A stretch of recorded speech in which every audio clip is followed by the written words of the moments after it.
Welcome to The Rational Egoist. I'm your host, Michael Liebowitz.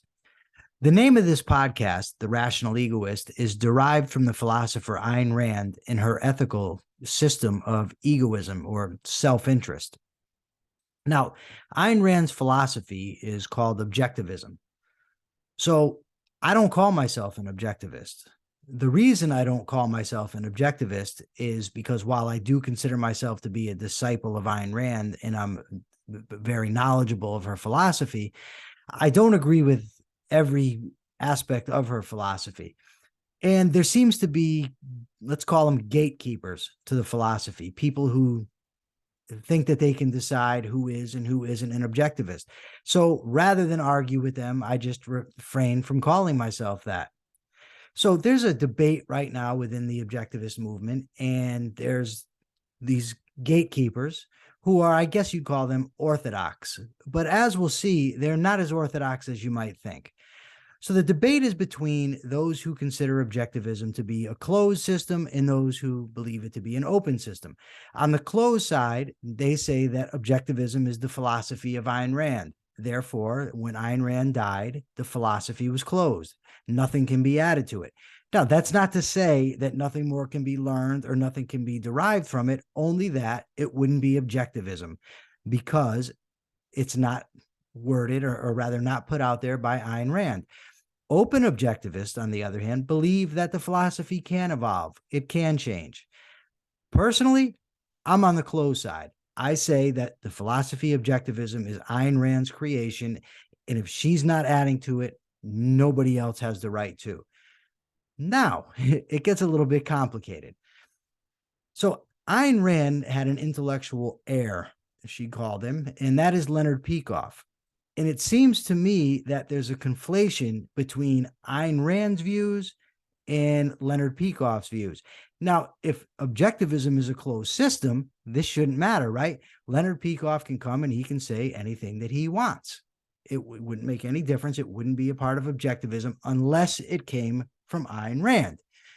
Now, recently, what got me thinking about this is I had a debate over something I didn't even realize was an issue. I posted in an Ayn Rand chat room that self-ownership is, basically I said, if we don't own ourselves, then we can't own anything. An objectivist responded and said that self-ownership is a nonsensical concept, and he gave his reasons.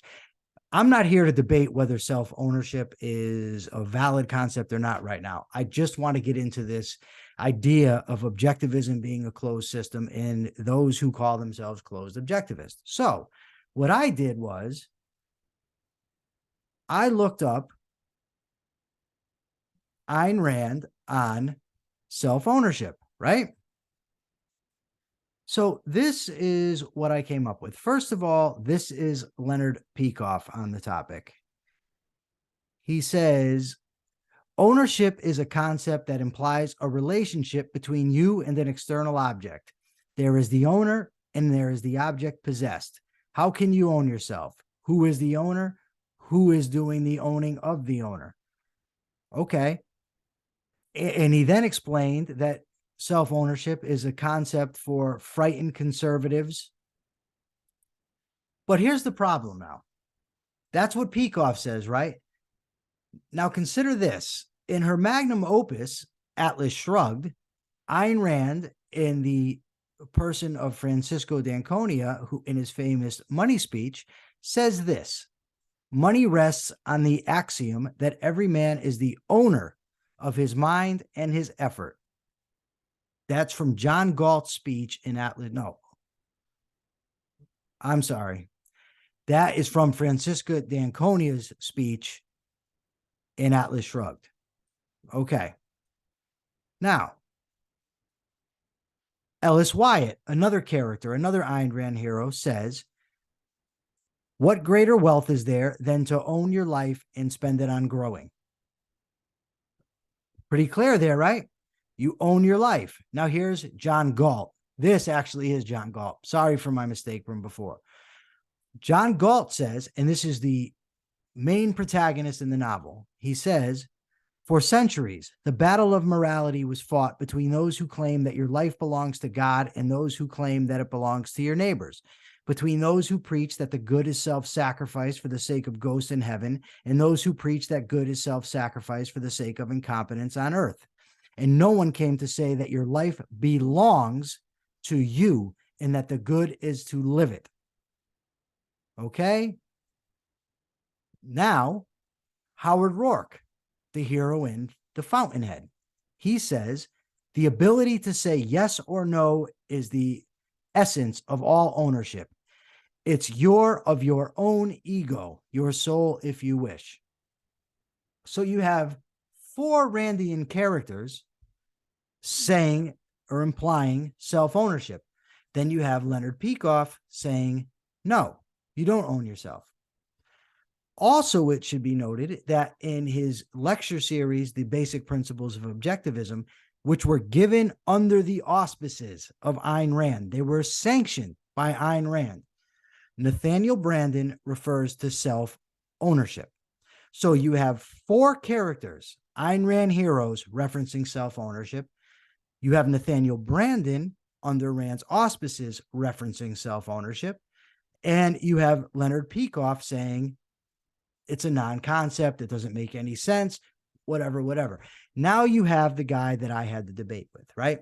And he brought up the same points that Peikoff brought up. So I decided to ask somebody else, somebody who's in the movement, a closed objectivist, an adamant closed objectivist, mind you, somebody who really seems to believe that he can decide who's an objectivist or not. You know what? Hell with it. His name is Tom Lottie. I'll put it right out there, just so there's no confusion. So I asked him about it. He went on to argue with me, and he told me that if I go around telling people that Ayn Rand believed in self-ownership, that we were done. Okay, that's cool. I cited the 4 characters. I cited Nathaniel Branden. To the 4 characters, he said, those are works of fiction. I said, okay, but Rand put her philosophy out there in fiction. He said, yes, but those were for undergraduates. No, sorry. He said those were for the layman. They weren't for, college students or intellectuals. They were just for the general public. Really? Because for the new intellectual, when John Galt's speech is introduced, it says, this is objectivism. So which is it? Personally, by the way, when it came to Nathaniel Branden, he said, well, that was put out by the Atlas Society. Well, the Atlas Society didn't even exist at the time that Nathaniel Branden gave those lectures. So now back to the beginning, right? Closed objectivism. Anything that comes after Ayn Rand is not objectivism. But evidently it is, because Ayn Rand believed in self-ownership, but the new guys don't. And it's the new guys are holding sway, and it's the new guys who seem to think that they're the gatekeepers. Okay, call yourselves objectivist all you want. I really don't, whatever. I'm not going to say I don't care, because I do. Obviously, I'm having this podcast. I'm discussing the issue now, but it seems a bit ridiculous to me, especially because it causes rifts amongst people who could agree on a number of issues, especially politically. Now, as somebody who's devoted to advocating for a free society, to achieving a free society, I don't care if people are going to support the same policies as me. I don't care their reasons. I don't care if they agree with me on every philosophical point. It doesn't matter. But these hardliners, these guys who don't even stick to their own principles, that's the key. They don't stick to their own principles. So why are they the gatekeepers exactly? I don't know. I'm going to say they're not the gatekeepers. And I'm going to say if somebody wants to call themselves an objectivist, go ahead. What difference does it really make anyway? You're not going to be struck with lightning, for God's sake. Myself, I still won't call myself an objectivist, because I think I disagree with Rand enough to where maybe I wouldn't fit the definition. But when it comes to fundamentals, I'm with her. So here's the fundamentals. Ayn Rand built her system up from what she called axiomatic concepts. existence, identity, and consciousness. She said these three concepts were axiomatic. They're self-evident in that any thought you think and any word you ever utter implies these three, and they absolutely do. The very fact that I'm having this conversation means that I exist. It means that I have identity because I'm me, and it means that I'm conscious, or I couldn't be having the discussion. She also taught that reason is our means of survival. It's our only means of gaining knowledge. I agree with that 100%. Emotions don't tell us anything. They really don't. Well, I shouldn't say that. The only thing that emotions tell us is that we feel a certain way about something, which means that we passed a judgment on that thing previously. So emotions will tell us about our value judgments, but it won't tell us that those value judgments are correct. Then Rand taught that life is the standard of value. I agree with that 100%. Life is the standard of value. Why? Because without life, you can't have value.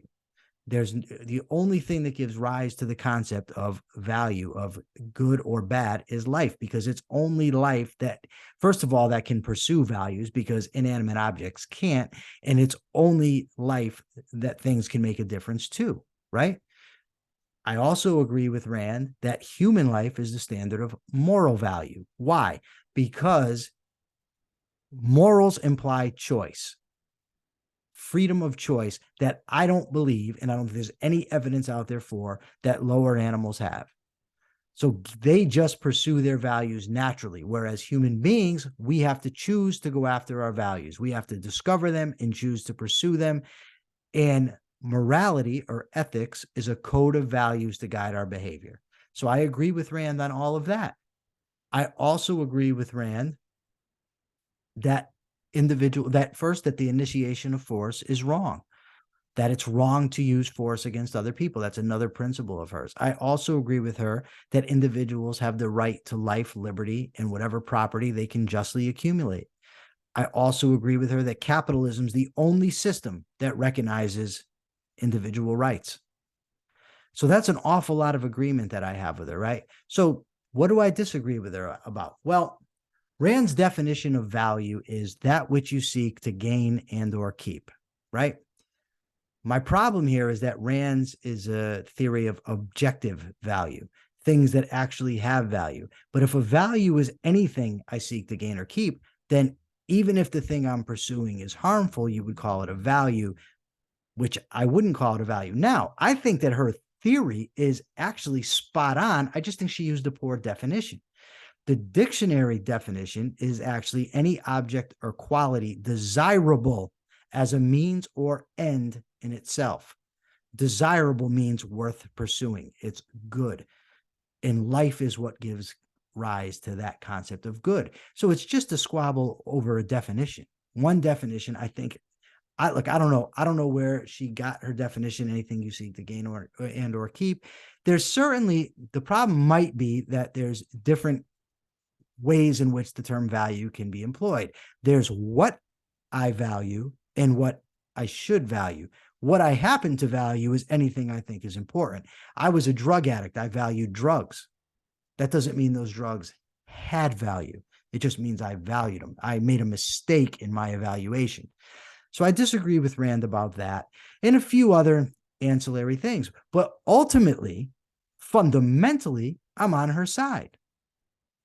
And there's a lot of other people that are on her side as well. But by excluding everybody that happens to disagree about this or that minute point, or even if it's a major point, if ultimately when push comes to shove, they're going to vote for the same types of politicians, they're going to advocate for the same types of policies, what difference does it really make?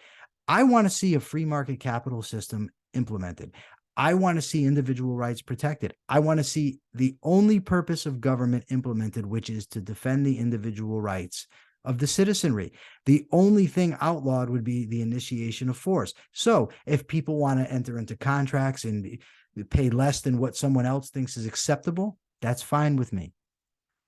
If companies want to discriminate, their private companies discriminate. I don't think they'd stay in business long, but it's their company. Right? If somebody wants to do drugs, it's your life. Do what you want with it. And if I agree with somebody on these policies, why wouldn't I side with them and try to get people elected who would implement them? Which is why now I recently became the spokesperson for the Libertarian Party of Connecticut. Ayn Rand didn't like libertarians. But I personally believe, and I wasn't there, I don't know, that a lot of that had to do with her personal squabbles with the then existing libertarians, not with the free market advocates per se. Now, she did have some legitimate gripes with libertarian philosophy. I'm not going to say she didn't. But ultimately, they desired to implement the same types of policies that she wanted to, that I want to, and that hopefully you want to. So instead of arguing over tiny things, let's actually implement a free society. Thank you very much. I'm your host, Michael Liebowitz. I hope to see you next time.